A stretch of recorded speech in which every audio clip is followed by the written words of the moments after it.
festival of joy, prosperity, and everything as far as Kerala is concerned. It is a sumptuous week. Next week ahead, it's a very sumptuous week in Kerala, and it's basically a national festival for Keralans.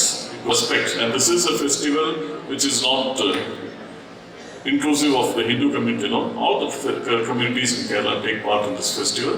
That is why it is remembered well in Kerala. The basic reason is this is a period of harvest. Traditionally, this is a period of harvest. That is the reason that this is celebrated as an event of plenty. And other, you might have seen that, I think you have also read that King Mahabali, he is supposed to come to this earth on this one day to see his subjects who are living in a lot of prosperity. These are the reasons why Onam is celebrated. The first time I have come here elaborately, and I must really congratulate him for the work he has done.